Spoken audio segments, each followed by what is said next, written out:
On the island of Okinawa, Japan, there is a group of people that has puzzled scientists for over 50 years. They have the highest concentration of centenarians ever recorded on Earth. They have almost no obesity, almost no heart disease, and rates of dementia a fraction of what we see in the United States. Researchers spent decades looking for a complex genetic secret or a rare medical explanation. What they found instead was a simple phrase that every Okinawan child learns before they can read. 3 words spoken before every single meal for their entire lives.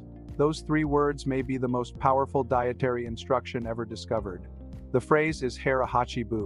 It is a Confucian teaching that translates to eat until you are 80% full, not completely satisfied, not stuffed, not clean plate, 80%. Okinawans repeat this phrase before every meal as a quiet reminder to stop before the feeling of fullness fully arrives. And the reason this works comes down to a biological delay that every human being has but almost nobody accounts for. The signal that tells your brain you are full does not travel instantly. It takes between 15 and 20 minutes for the satiety hormones produced in your stomach to reach your brain and register as fullness. By the time you feel completely full, you have already been overeating for 15 to 20 minutes without knowing it. The Okinawans discovered this biological delay centuries before modern science confirmed it. Stopping at 80% means stopping at the exact moment your stomach is actually full, accounting for the delay. The science behind what happens when you regularly overeat, even slightly, is more serious than most people realize. Every time you eat beyond your body's actual energy needs, the excess glucose enters the bloodstream. Your pancreas responds by releasing insulin to manage that excess sugar. Over years and decades of repeated slight overeating, the pancreas works harder and harder. Insulin sensitivity decreases. The cells that once responded efficiently to insulin begin to ignore its signal. This is the beginning of type 2 diabetes, and it develops not from one dramatic dietary failure, but from thousands of slightly too full meals over a lifetime. In Okinawa, the average meal ends before the digestive system is fully activated. The pancreas never has to work in overdrive. Insulin sensitivity is preserved well into old age, and the biological age of the cardiovascular system reflects that protection for decades. Beyond blood sugar, the caloric difference produced by Hara hachi is quietly remarkable.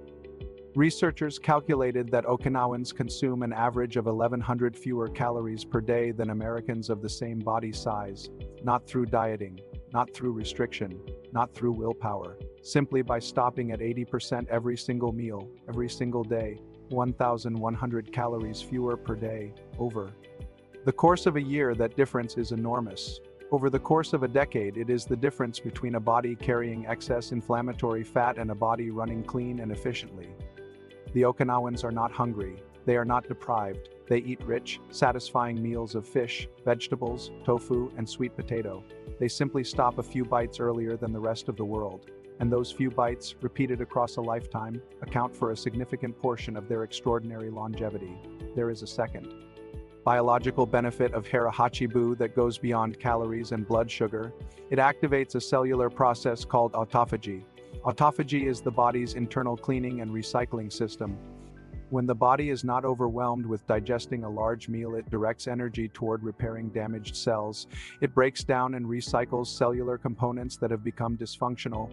Scientists now understand that chronic autophagy activation is one of the primary reasons caloric restriction extends lifespan in virtually every organism ever studied. The 2016 Nobel Prize in Medicine was awarded specifically for research on autophagy. The Okinawans did not know the word autophagy, but by never fully filling their stomachs, they were triggering this cellular renewal process at every single meal. Their cells were being cleaned and repaired while the rest of the world was busy digesting excess food. Researchers also studied the physical appearance of the stomach itself in Okinawan elders compared to Western adults of the same age. The findings were striking. The chronically overfed stomach stretches over time. As it stretches, it requires increasingly larger quantities of food to send the fullness signal.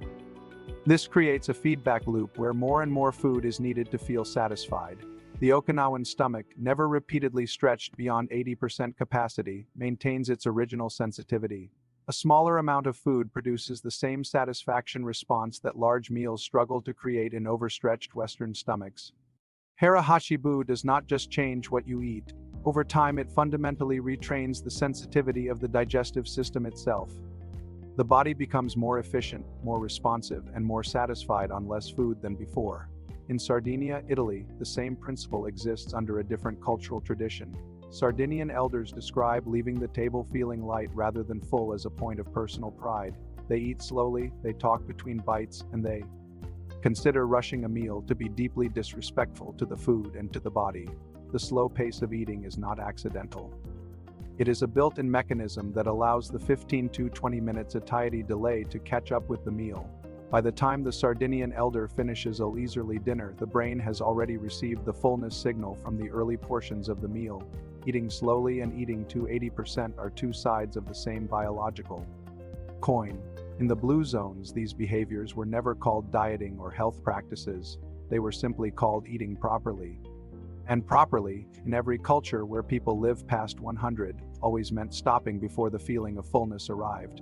The question most people ask at this point is practical and honest. How do I know when I am at 80% if I cannot feel it yet?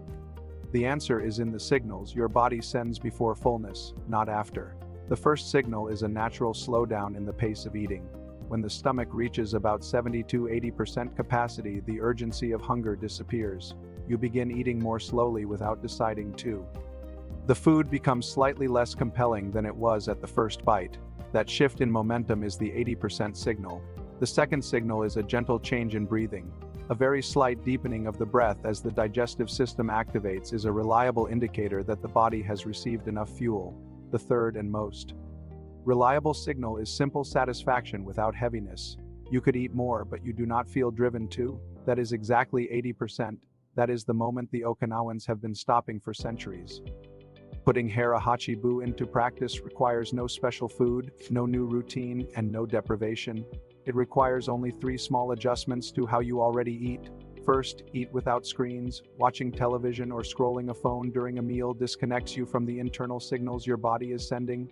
You miss the 80% moment entirely because your attention is elsewhere. Second, put your fork down between every few bites. This simple physical act slows the pace of eating automatically and gives the satiety hormones time to begin their journey toward your brain. Third, before taking the last few bites of any meal, pause for 30 seconds and check in with your body honestly. Could you stop here and feel satisfied in 15 minutes? If yes, that is your moment. These 3 adjustments practiced consistently reshape the relationship between your body and food more powerfully than any diet ever could. The Okinawan centenarians were not disciplined people fighting constant hunger. They were comfortable people who had simply learned to listen to their bodies before the rest of the world drowned that signal out with abundance. They sat at their tables with family, ate food they loved, and stopped when the body asked them to. They did this not once, not for 30 days, not for a New Year resolution. They did it for every meal of their entire lives.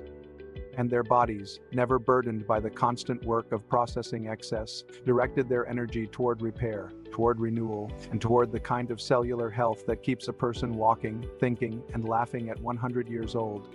Hara hachi is not a diet. It is a promise you make to your body at every single meal. A promise that says, I will listen to you before you have to shout. At your very next meal, I want you to try the 80% rule for the first time. Eat slowly, put your fork down between bites, and stop the moment you feel satisfied but not full. Leave a comment below telling me how that meal felt different from every other meal this week. Subscribe to Longevity Coffee and turn on the bell because next week I am revealing the morning coffee ritual of the oldest people ever recorded on a Greek island. It completely changes what you think you know about caffeine, heart health, and longevity.